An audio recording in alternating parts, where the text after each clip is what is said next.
Dr. Ben Bikman, 3 primary causes of insulin resistance, and another, linoleic acid.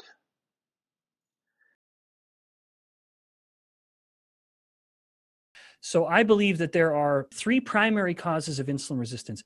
And when I say primary, I am using that term to say that there is evidence in cell cultures, so isolated cells, which is very artificial, of course, but even still useful, and rodent models and humans. So in all 3 of these biomedical models, there are 3 noxious stimuli that have been shown to cause insulin resistance. One is elevated insulin itself that I already elaborated on.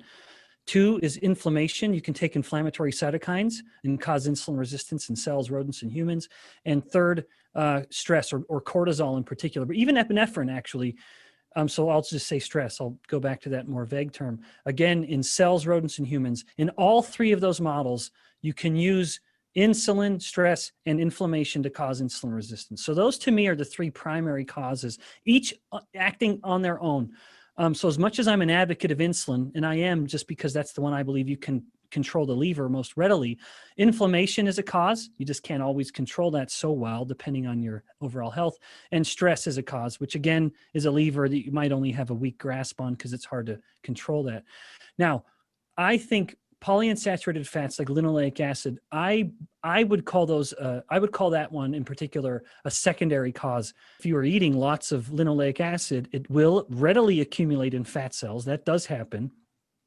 And it is readily metabolized into molecules that force a fat cell to grow through hypertrophy rather than hyperplasia. And that touches on something we mentioned early in this conversation, that if a fat cell is growing through hypertrophy, it will become insulin resistant rather than hyperplasia. And these linoleic acid metabolites actually tip the fat cell more towards hypertrophy. But even then, it's not making the fat cell grow in and of itself.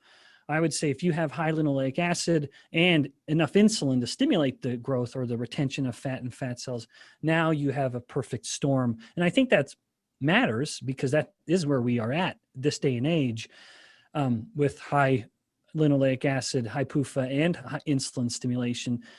Q&A. What is the difference in fat cell hypertrophy and hyperplasia?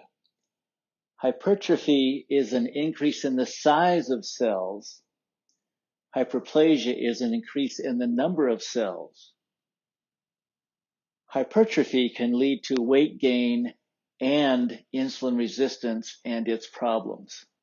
Hyperplasia can mean weight gain without insulin resistance. There are 3 primary causes of insulin resistance. These have been found in cells, rodents, humans. 1 is elevated insulin. 2 is inflammatory cytokines. And 3 is stress that brings about the hormones cortisol, epinephrine. Insulin is the most readily controllable of these 3 causes. Inflammation, not so easy to control. Stress, not so easy to control. Another cause of insulin resistance, polyunsaturated fatty acids, or PUFAs, like linoleic acid. If you eat a lot, it will readily accumulate in your fat cells. It will also readily metabolize to force a fat cell to grow through hypertrophy. If a fat cell grows through hypertrophy, it will become insulin resistant.